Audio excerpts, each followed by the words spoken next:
전 세계 팬들이 지켜보는 가운데 팀 리그 최초로 미국 라스베가스에서 치러졌던 2012 GSTL 시즌1 파이널. 2012년 최초의 우승컵은 기적의 드라마의 마침표를 찍은 프라임에게 돌아갔다. GSTL 시즌2 이번에도 프라임이 꼭 우승하도록 하겠습니다. 파이팅! 그리고 다양해진 참가팀, 강력한 선수 라인으로 찾아온 2012 핫식스 GSTL 시즌2. 전통과 명성의 해외팀 팀 리퀴드와 프나틱 레이드콜 단독 첫 출전. 국내팀과 연합한 이지와 밀레니엄 전격 합류. This is our first time in the GSTL, but we're here to win. Liquid Fighting. 네, 해외 명문팀답게 이번 GSTL 시즌2에서 팬들께 좋은 경기력으로 보답해드리겠습니다. 이번 GSTL 시즌2 TXL 밀레니엄 팀이 주인공이 될 것입니다. 슬레이어스와 이지 팀이 3회 우승에 도전하도록 하겠습니다. 슬레이어스 이지 화이팅! 프라임과 스타테일 퀀틱, MVP와 FX 오픈을 제외한 7개 팀이 2계조로 나눠 열띤 경합을 벌일 1라운드. IM은 강합니다. 최고의 모습으로 우승하겠습니다. IM 파이팅! 오직 경기로 보여드리겠습니다. 제넥스 파이팅! 우승 깃발은 저희 NS호서 것입니다. 기대하세요. 파이팅! 1라운드를 통과한 4팀과 시드를 받은 4팀이 4강 티켓을 놓고 싸울 2라운드. 이번 시즌 4강을 넘어서 반드시 우승하도록 하겠습니다. FXO 화이팅! 스타테일은 강하다. 스타테일은 반드시 이긴다. 감동으로 웃음 짓게 하는 MVP 팀의 경기를 보여드리겠습니다. MVP 파이팅! 조별 1, 2위 팀이 결승을 향해 격돌할 4강 플레이오프, 그리고 결승전까지 단 한 경기도 놓칠 수 없는 9주간의 명승부. 세계 최고의 스타들의 불꽃튀는 격전지가 될 2012 핫식스 GSTL 시즌2 지금 시작합니다.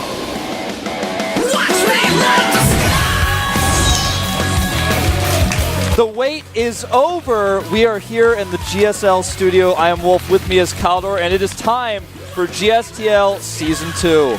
Hell yeah, it is. It's going to be great. It's going to be awesome. I'm so looking forward to this GSTL season. The last one was already amazing, and this one will be even better. We have 2 foreign teams. We have Fnatic and Team Liquid participating. This is going to be great. Yeah, it's going to be awesome, man. Of course, our first match of the day, as you guys just saw earlier on the screen, is going to be Slayers EG against NS Hosa. It's going to be a pretty sick lineup. I mean, I think that these two players these two teams are somewhat hard to predict today. Yep. Who's going to come out on top? You know, a lot of people feel that Slayers is definitely the fan favorite. They have better, bigger champions, like kind of a stronger Code S lineup. But as far as the depth of NS Hosa goes, in Team League, this team has seemed stronger as a whole. And we are going to see so many players today who just qualified for Code A. It's actually ridiculous. We have in the first match today, Freaky against Mia. Both of them were able to get a spot in Code A, and also Seal, who qualified yesterday, if I'm not mistaken. So a lot of players who are new to Code A, or back in Code A again, and it's going to be very interesting to see how well they prepared, not only for the Code A qualifier, but also for the GSTL. Yeah, this is actually going to be really, really awesome to see. To be honest, I didn't know this until today, but Hot 6 is actually sponsoring the GSTL, which is actually so cool and awesome as well. It's kind of like the biggest name sponsor we've had for a Team League so far, so that's actually really, really cool to know, man. I wasn't even told. I'm like, wow, this is so cool. All right, here's some information on these teams. Of course, we have our coaches. This is this time Jessica for Slayers, and we have Park Young-sik for NS Hosa, Sage and Alicia. They are the captains. And also some information about the roster that we have. And Slayers EG with 8 Terrans, 7 Protoss, and Zergs. They have a really huge lineup here. A lot of these players are in Code B, though. 15 of them. Yeah. But as you can see, NS Hosa has not a single Code S player in their roster this time. Look at this, literally twice as many players on the Slayers EG roster, but I would say that this is not even arguable. Slayers has one of the most global teams out there right now. Their players are traveling all over the place. A lot of their players are not here right now. Ganji, for example, one notable player who's not going to be able to appear today. Huck is not here from EG. He's not going to be able to participate. Idra is not as part of the lineup. We do have, of course, JYP and Puma able to play. They're here today, but you know, the lineup of that 22 players in the roster, some of them are all over the world. They're in different countries right now. hard to get them all together, whereas the NS Hota's team is always together. They've kind of got this concentric team that has a very close-knit group, I would say. You know, I think the only comparative team you could have to NS Hosa, as far as like how they've condensed and gotten down to this small, compact team of only good players is like TSL. But right now, TSL, for example, has players flying all over the world, so we've kind of got a changing landscape here. It just shows that StarCraft 2 is getting more and more international. In the past, we had games like Warcraft 3, like StarCraft Brood War, that were very, very regional. You had kind of the Korean scene, you had the American scene, the European scene, and right now it's just so cool to see that all these players from the different regions are competing against each other, and it's just amazing. This will increase over time as well, and more Koreans are now attending foreign events, are able to make a splash, even if they are not quite there yet to show their skill in the GSL, to advance to Code A, to Code S, and even participate in the run for the champion. So this is definitely something that we are going to see in the future. It's already happening, and with the Brood War players coming now as well, this is going to just increase. Yeah, this has been quite a year of change already so far, and I cannot wait to see, because we're only halfway through the year. Not even quite halfway through the year, but we're getting there. We're like on the cusp of halfway. I mean, a few days until June, and there are a lot of new players popping up now. And the one thing, I still think that the Brood War players are a little bit overhyped when it comes down to StarCraft 2. Not to Brood War, obviously, but in regards to StarCraft 2, they still need some time, but it's going to be so cool to see them compete here. Yeah, you're right. Here are our teams. Now, of course, the first team is going to be Slayers, partnered with EG. You can see those two EG players. Puma rocking the blonde hair, and of course JYP. And apparently Ganji. Sorry, color. We had a... Anyways, you know, what's interesting to note here is that Jessica is actually going to be being the coach today. Boxer is not going to be here. The former Slayers coach is not here either. No, that's not right. Boxer is here. Oh, is he? Oh, yeah, there he is. Okay, yeah, there he is. I talked to him earlier. So I guess he's here today more so as a player than as a coach. He's still injured. We talked to Zella a little bit about how he's doing at the qualifier already, and he just said that right now he doesn't feel too well. Maybe he will start to participate in the Code A qualifier again next season, or will wait for Heart of the Swarm, but his shoulder is still injured, so he can't play. So here are our rosters of our teams. You're going to start to see a bunch of information up here. You can see Alicia, Puzzle, and Crank. Crank qualifying for Code A just a few days ago, or actually just yesterday, in fact. Time flies. MMA, Ryung, and Clyde. Clyde failing to qualify today. You know, you got a shot of him. So he was very upset about that. He was very, very upset that he was not able to qualify. Mia, on the other hand, he qualified for Code A. We have Koka, who also was not able to win one of his brackets, so definitely pretty interesting here. Look at that bench, man. Yeah, a very changing scene that we have right now. The Slayers team full of familiar faces, a few new faces, as well as our EG players on the bench. Things just changing, looking a little bit different. It's going to be very interesting to see today. I'm especially eager to see if we are going to have Puma playing, because he also participated in this qualifier but was not able to win a spot. He seems to struggle on Korean soil, to be honest. Yeah, it's weird. The last time he was at the qualifier as well, I think he lost in the second round. I'm not 100% sure when he was defeated, but he was one game away. He's a little bit unlucky. Yeah, yesterday he was one game away, lost to the best. But here is our second team. It is NS Hosa, the university team, the only university team ever in the history of StarCraft. And see our coach in the center there as well.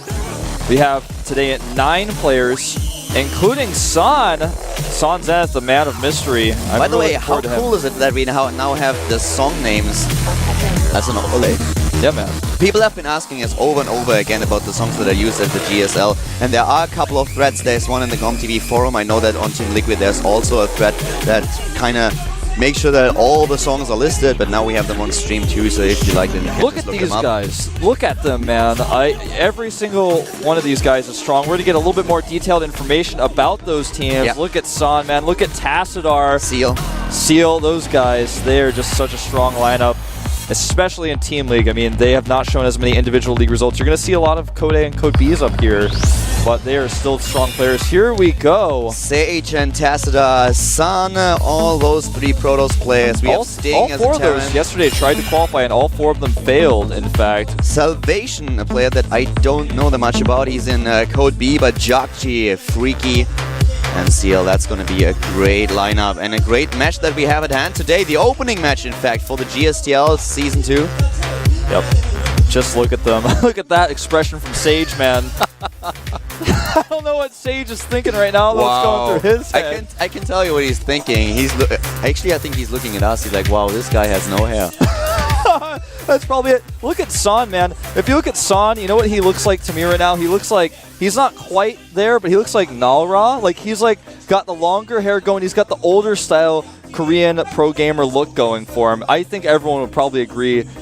Son, you know, I talked about this yesterday at the Code qualifier. By the way, spoiler alert, Hongin requalified yesterday. There's something about older players that are in the GSL and in Team League who've played since the open seasons, who've been around forever, that I just really like for some reason. And Son is one of those players. He's still here.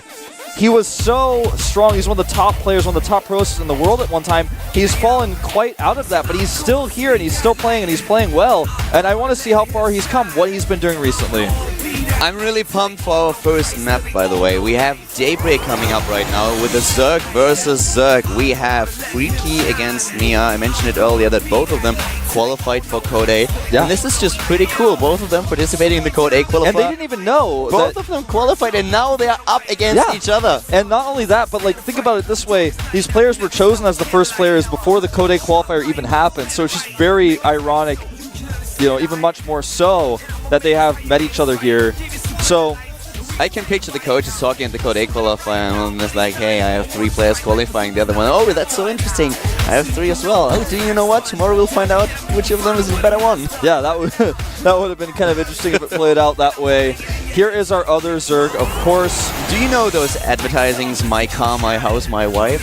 No, what is this? That's actually, I think that's a German advertisement. It's just 2 guys who try to impress each other, and they're talking about which what of their wives look better, and they show each other pictures of their cars and their boats and everything. That sounds like real life, man. Yeah, then they compare something like that. I picture just the Koreans showing, yeah, look, that's my Code S player, that's my Code A player, and these guys are gonna rock Code B the next time. Yeah. You're right, man. I bet that's what some of these coaches do. You know, the funny thing is, there's a lot of competition between these teams, but a lot of these coaches know each other from Brood War, so a lot of them are really, really good friends, even after meeting each other in StarCraft 2, just because they have similar interests, similar goals, and they like to share information with each other. You know, we have the StarCraft 2 Federation of Teams, but that's not something that even has any real weight, I feel. But it's more so of like a communication factor. These coaches and teams really love to communicate with each other. But that's enough about that. Our first map is going to be Daybreak. Remember, we do have 2 new maps in the pool this season. Look at Freaky. 2 maps removed. Look at Freaky. Eyes closed, focused on the game at hand, and well, he is certainly concentrated. Yeah, he is. Well, our first map with GSTL. I've been waiting so long. I'm so excited, man. Finally, it's back. I'm going nuts right now. Our first match is going to be a Zerg versus Zerg. No matter what matchup it would be, I would be excited. But a Zerg versus Zerg opening is awesome to see. Nonetheless, here we go. We are really going to start now. The map is loaded. It is Mia against Freaky, Slayers versus NS Hosa in the opening match of the Hot 6 GSTL Season 2 for 2012.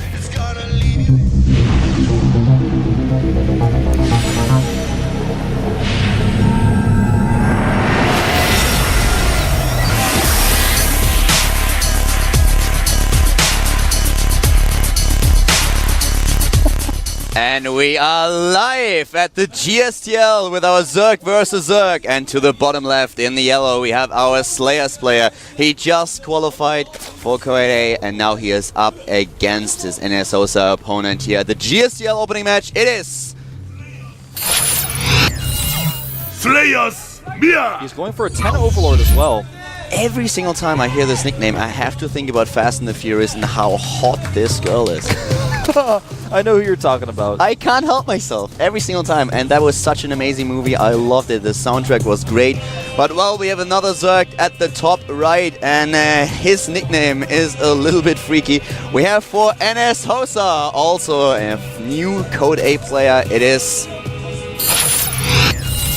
NS Hosa, freaky. You know what's so unusual about both of these teams' first pick is that they've gone for Zerg players first in a time where Zerg seems to be struggling. And also, like I said before, they picked these players before their Code A. What does that say? That means that these teams are really confident in these two players as all-around players, because a starting player has to be a good all-around player. You don't know what matchup you're going into, and these players both qualified, so like, these seem to be intelligent picks. The Code A qualifier is actually such a difficult tournament to get through. These two coaches picked these two players for starters, and it seems like, obviously, since they qualified, they're top-notch players. They definitely are.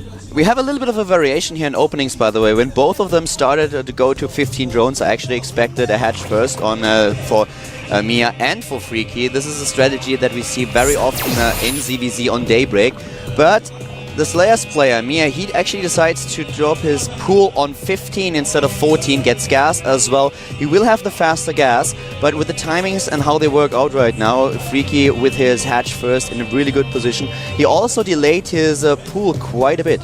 Yeah. Sorry, Slayers. Right. It's fine. It's the other way around. Mia started... Everything that I said is still true, but the players, I just mixed them up. Mia started with the hatch first, while NS Hosa, Freaky started with his pool. See how much gas he's going to mine here. I think with the timings, I think he's just going to get speed and leave one in gas, but he may want to put some aggression on. He's already seen, of course, that his opponent has gone for that fast hatchery, and if your opponent has a faster hatchery than you, you know you're going to have, usually, generally speaking, Zergling speed first, but not necessarily are we going to have... Banelings come out. That's an interesting statistic. The win rate by race for the Slayers team is Zerg with 3.7%.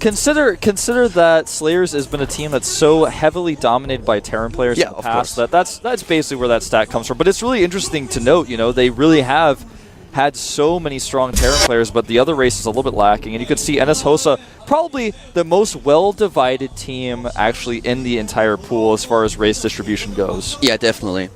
Last season we had one all-kill from each race. Oh, actually that was 2 seasons ago, but we had an all-kill by Jokji, an all-kill by Sage, and an all-kill by Seal. And that just shows that each team, or each race on NS Hosa kind of has like an ace player, but they also have a lot of good players to practice with. Baneling Nest is going down for our Slayers player, who has actually, he has not pulled any drones out of gas. He's kept 3 in the entire time. In ZVZ, what is getting really popular in this moment is Mutalisks versus Mutalisks, but we have also a lot of players who just try to rely on these Banelings in the early game. Oh, that is cute. Oh, that is really, really cute. The Overlord snuggling here. Baneling Nest now also for Freaky, and the thing that we also see in the early game quite often is just one player trying to turn up the heat a little bit, getting a lot of drones and, well, getting a lot of Zerglings trying to just attack with a bunch of Lings and drones, and it's always, you have to rely on the scouting information, and this is something that Mia does. He's able to sneak a Zergling into his opponent's main, and this is also possible because he has the faster speed. Yep. He has the speed way faster than his opponent, knows everything that's currently happening, he knows there's going to be a Baneling Nest, but with the Spine Crawler that has been built at the low ground, he kind of knows already that NS Hosa Freaky is going to be a little bit more passive, is not trying to attack here, so therefore he starts with this tech right away and heads immediately up to probably Mutalisk. Yeah, we will see Extractors very, very soon for him. This is a resurgence to an older strategy. In StarCraft 1, we saw Zerglings and Mutalisks as the primary ZVZ strategy, but in StarCraft 2, what I mean by a resurgence is going back to this Baneling-Zergling aggression, and people figured out that if you stick with this a long time, if you and your opponent are both going Baneling and Zergling because you went for early hatcheries, because if you get an early hatch, if your opponent gets an early hatch, you have to get Banelings because he might just overrun you with Zerglings. People stick with that too long, then you have problems. So you can actually get ahead if they will have problems with your Mutalisk switch. We do see a Roachborn though going down, which is actually not what I expected to see. Roachborn and an Evolution Chamber, so he's going to be avoiding the Mutas potentially here. Roach attacks are still very, very valuable in a Zerg versus Zerg, but a lot of players heading now to Mutalisks, and you need to hit a certain timing if you really want to make the Roaches work. You need to attack before the Mutalisks are out. Well, even if they're already out, as long as you time your attack well, you can do a lot of damage, and then just do a tech switch. Start with a few Hydralisks as well to counter the Mutalisks. But at this time, with what he currently does, he just wants to go for the Roach speed immediately, wants to also line it up with the +1 attack upgrade, which he currently does. He gets the third, and he's still focusing on his economy. He's now getting the first few Roaches, but also 2 additional Spine Crawlers now. think for his opponent. may go Spire with this macro hatch. The gas he's taken, he has not used his evolution chamber. He's starting +1. I think so. I think he's absolutely going to mute his man. He's got +1 for his Zerglings coming out here. He's going for an infestation pit, which I find a little bit curious here. Yeah, that's not what I expected either. You know, fast infestors has been something that's been growing in popularity recently as well. Can you just check what he saw in his opponent's main base? Yeah, I feel like he expects Mutalisks and starts to go for... He sees the third... Okay, with the infestation, if you go for an infestation pit straight away, you usually kind of expect Mutalisks to pop out. That's one of the counters that you use, but with the +1 attack upgrade for the Zerglings, he apparently tries to go for a composition with Mutalisks and also with, well, melee attack. He's building 26 Zerglings. Yeah, he's really not a strategy that I expected on Daybreak. Yeah, he's really going to go heavy on the Zerglings to try to punish his third base, it looks like, but... I've casted like 20 or 30 Zerg versus Zerg, feels like, in the last week, and this is something that I have not seen yet. I'm curious to see how this works, especially because we have a +1 attack upgrade for Slayer's Mia coming up, and as soon as the Roaches have a +1 attack upgrade, they will be able to take down these Zerglings no problem. But right now, Freaky has a lot of units, and he lost all those Roaches. He has to get a lot of Roaches in the picture. He's got 12 Roaches on the way. He doesn't have enough. He even has Roach speed here, but I don't think he has enough to stop these Zerglings from killing the hatchery. A few more Roaches coming out. Nice micro from Mia, but he's going to lose a few more Roaches. Will he just target the hatch? I think he will. +1 is going to hit. Now it's done, and this is going to be really crucial, and he gets a ton of the Zerglings, and I think he will. He will save it. He will save it, in fact, yes. But no, a second wave of Zerglings comes in, and he gets it. The second wave takes it down. A huge trade, though. You can see the supply difference is 20 up for Mia right now, whose Roach count is starting to get out of control. He has 19 with 5 more on the way. He may be able to just kill his opponent with a big time attack. There are a lot of spines being made. 3 are already done. He's making 3 additional ones at the front here. Will he have them up in time, though? That is the question. He is on 4 gas, and I'm really curious to see what exactly he's... I think he's going to hold because he's got 6 infestors on the way coming out here. The spine crawlers are obviously designed to get the Roaches away, but the problem is he just walks past them. And how can the Zerglings really contest against Roaches with +1 attack upgrade? It's going to be tough. He does use a fungal to deny the first wave of Roaches, and since he had to be on the defensive because another Ling run by, which forced a second cancel, with that, he's forced most of the Roaches to stay home, and I think from here, Freaky is actually in the better position. Meanwhile, he does kill the hatch at the third. There's so much action going on in the CBZ. Mia is actually going to move out again with a small group of Roaches, but it's way too small. There are too many units here. There are infestors as well as all these spines in place. I think he actually should turn around with these. He's going to lose them otherwise. He's trying to go to take a third right now. The spine crawlers are on the move, and here come the Lings and the Roaches. But +1 is ready, +2 is actually being researched. He's relying too much on the fungal. Eventually, these infestors will run out of energy. He's walking with additional Roaches, but he does not have the number to contest these spine crawlers. The weirdest thing about this color is usually when you do a build like this, you get your own Roach Warren eventually and start making Roaches, but he's getting +2 for his Zerglings, and he does not even have a Roach Warren. He's actually sticking purely with infestors here. Relying heavily on the infestors now and the fungals. The problem that he's going to face is that Mia is getting his own infestors and he's getting additional upgrades. He does not only have he's getting the speed upgrade for the Overlords, he's getting armor upgrades, he's getting the tunneling claws. He is getting every single upgrade and every unit that completely counters the composition that his opponent, that Freaky, is currently using. We see Overlord drops coming out from Freaky, and I think he may try to do Infestor drops. He's getting +1 missile, but I think that's going to be for his Infested Terrans. I know that sounds weird to say, but I think that he really wants to use these Infestors as like the main unit in his composition, something that I've never really seen before. I saw Violet do a little bit of play like this in ZVZ in the past. I'm talking about Empire Violet, of course. But this composition is so unique. +2 Zerglings with Infestors with +1 missile attack for Infested Terrans because he doesn't have a Roach Warren. It can't be for anything else. He's still not switching into Roaches. He's adding a ton of spines at his front. I think he just wants to do big Infestor drops. He finally gets the +1 range upgrade, but this is still a little bit weird. The amount of Spike Crawlers just blows me away here. He has so many. What you usually do when you rely this heavily on Spine Crawlers and Zerglings in the early game, you plan a transition because you don't spend your gas, so you have a high gas comp, but he's using his entire gas just for the Infestors. And with the scouting information that he had, I don't really think that he assumed Mutalisks. He really thought that his opponent would go for a composition that he's currently using and relied on the heavily upgraded Zerglings and the Infestors. And as you mentioned, this is something that you don't see all that often. Yeah, this is really, really rare and unique. He does send his Overseer into the main base. He actually corrupts the Evolution Chamber, or contaminates, I should say, denying +1 Carapace from finishing. He's actually going to come back in and do it again.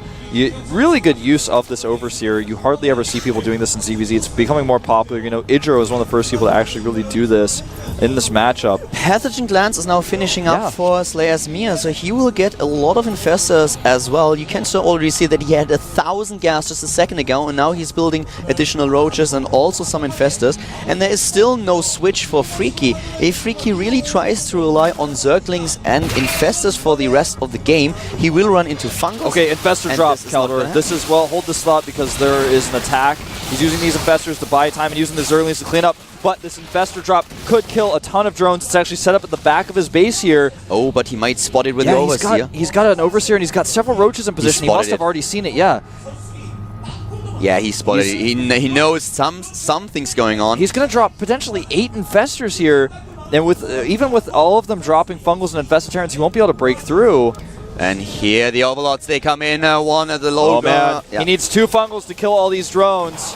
He's going to do Infested Terrans instead. This is like a Terran drop, and that is so many, and he will actually get out with the Infestors as well. This is so unique. This drop could potentially do a ton. He Fungals the drones as they retreat, and the Infested Terrans are cleaning them up. 4 Infested Terrans being dropped. And Freaky is freaking me out here. He's taking down the gas as well, takes out the Queen, and this drop trades energy for so many drones. He targets the lair, he does not get it. He gets another Infestor, however, and he does have +1 upgrades on these Infested Terrans. I guessed from the beginning, I think he's just going to do Infestor drops. This is weird. I didn't think it was going to work, but it worked so far. Look at that, 19 workers killed. But I still have one problem with his strategy. He is relying so heavily on his... He has 12 Infestors. So if now... He also has 85 drones on 3 bases. If Mia decides to attack with the army that he has, how many Infestors does he have in his composition? Only 3, but 20 Infestors for his opponent. Oh my god. He has 20 Infestors, a ton of Spines as well. It's going to be difficult to engage. He has a total of 12 Spines spread between his 2 bases. With Infestor support, he may be able to break through with that many Roaches. He's now getting a Nidus network. He has too many drones though, Keller. He needs a 4th base if he wants to use 85 drones correctly. I really like what Freaky does. I like the drop idea. I like the Nidus network. I like that he tries to be a little bit innovative here. But the problem that I have is I was wondering if Slayer's Mia attacks, if he could not just break through. Because he may be able to. I wonder myself, he's about to have +2/2 upgrades. Think about it, with all the energy that he just used on 8 of Innocent Infestors, he basically has only the last few ones left, and he just built some, so he has a few Fungals, but with 40 Roaches, also the Infestors that he has himself, that might be something that's just not enough. Now even the Spire is building for Mia, so he will be able to shut down this drop play, which is going to be a huge problem, but he has to be careful that his Muralisk or Corruptors are not getting fungal, because the amount of Infestors that you pointed out is insane. He's got 24 with 2 more on the way. He's actually just going to fight these with Zerglings and Infested Terrans. The Infested Terrans... Oh, he can be scouted! Didn't he see the Overseer here? Oh man, this is actually potentially so bad. He's losing a lot of Roaches. And he's getting dropped in the main base once again. The main base, here he goes, dropping Infested Terrans. There are 2. Fungals going down these Infested Terrans, they will defend. Mia is very passive here, just taking hit after hit. He needs to kill this base though. I think he can do it. He can actually zone these units out with his Infestors. Freaky has the freedom to do whatever he wants to do. We have Fungals everywhere. Infestors are trying to harass the main, trying to harass the 3rd, and they are the 4th. He's only trading energy here. He's not losing anything. The resources lost tab is so interesting here. We have a difference. We have 5,000 resources lost between both of them players. Corruptors coming out. Can do whatever he pleases to at this point. Mia is so passive that Freaky is able to pin him in his base at the bottom left to the top left. And every single base that he tries to get into the picture is suddenly being assailed by Infested Terrans, by the Infestors. They are dropped, they are burrowed, they're everywhere. We are potentially seeing an evolution. At the bottom right, though, we have an attack. Hold the thought, Wolf. I hope we will catch it on stream in a few seconds. There it is. Yep, and he's using the Infestors to break through the Zerglings. He does not have enough energy, however, and the Roaches will take a ton of damage here from these Lings. And in the middle of the map, Infested Terrans galore. He may be able to deny the center base. This is insane. How many Infested Terrans does he actually have? Right now on the field, he has 41. 41 Infested Terrans. I have I'm not quite sure if I've ever seen this. This is innovative, man. I am loving this, and this is just our first match. He has a group of 15 infestors going across the left side. He's going to take this hatchery out. He has rallied. Here come the infested Terrans. And remember, that is not with the mouse scroll bug. That is actually him clicking, and he will take this hatchery down. Well, not if he 32 doesn't target additional it. ones. Yeah, if he doesn't target the hatch, then it will survive. But he's just going to the trade with the roaches roaches. are He's here. killed so many drones. In total, 53 workers killed, 81 to 32 workers right now. The hatch Freaky. Freaky kills the hatchery, and he's killing the roaches too. In the main base, or at the natural rather, he's trading there as well. GG! And as Hosa takes a 1-0 lead, Freaky showing some very innovative ZVZ. Mass infested Terrans heavily upgraded. Wow. That's all I can really say here. If you would have told me in the start that he's going to use a strategy like this, I would have basically said this is going to lose. He played without armor upgrades against heavily upgraded roaches that could two-hit the Zerglings. With the Zerglings and the Spine Crawlers, he was able to hold his bases, and everything that he had in gas, he dumped in infestors. He had how many at the end? 20, 24? So many even dropped and went for a Nidus network. This is really unique, as you already pointed out. I'm so astonished that this worked so well. I would really like to see this against a more aggressive Zerg player, if he would be able to hold his bases. Part of the success of this, I really feel, was due to his opponent's inexperience with dealing with this style. I'm really looking forward to seeing this guy in Code, but of course, since he won, he's going to remain in the booth. For those of you guys who are tuning in to GSTL for the first time, since our first day, I'll go over the format a little bit. It is a best-of-9 format. The two players that are in the booth first are selected. They're hidden from each other until a week before the match. Then afterwards, if you lose, for example, like Mia just lost, then Slayers will pick a second player to put into the booth, and Enes Hosa takes 1 point. So it's basically like an I don't know if to call it the Winners League format, where basically the winner stays in, the loser picks another player, the winner gets an a elimination point. system. Elimination system, yeah, best way to put it. Best of 9, first player to 5 points here. And the next map is going to be Entombed Valley. I think we're going to see a Protoss here. Absolutely. Entombed Valley would be a map not to waste on a PvZ. I mean, using any other race on this map. I mean, if you use Terran here, it's still strong against Zerg, arguably, but Protoss is definitely the better race to use. Yes, definitely. I think we're going to see Crank. But Mia, kind of, with this style, I really want to see him compete a little more in ZVZ. I really would like to see this style against different opponents. I feel like Mia, Freaky. I feel like Mia was a little bit too passive, but on the other hand, with all the Spine Crawlers that he had in position, maybe with the timing you can just break through, take the third down, and suddenly you have such a huge lead in gas income that the opponent won't just be able to catch up with you anymore. But I would really like to. I mean, he must have played this 1,000 times in ladder, in practice games, so I think that he knows how to defend it. And this style has been seen before, but not quite like this. Usually there is a transition. There's a movement towards roaches in the end, but he just completely cut the roaches out. Again, I think we're going to see Crank here. Alicia is another good choice. Let's find out. JYP. Yeah, JYP as well. Good point. And it is going to be Crank. Coming out here. A great choice by Slayers. Cranking it up.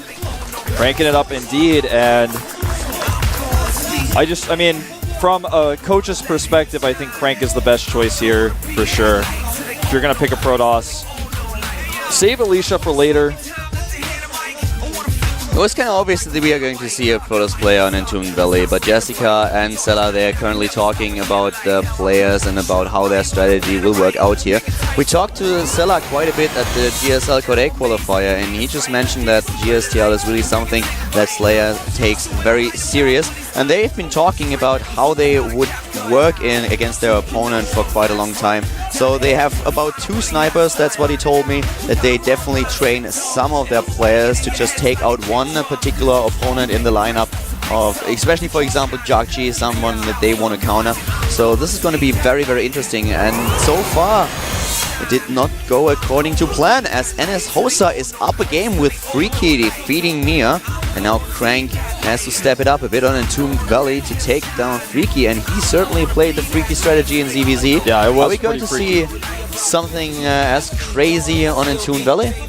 I don't think so, but we'll find out. We are going to take a 5-minute break, so get ready. Tell your friends to tune in. This has already been an exciting GSTL match, but it's just heating up. We'll see you guys in 5 minutes. To look right. today free. But here's my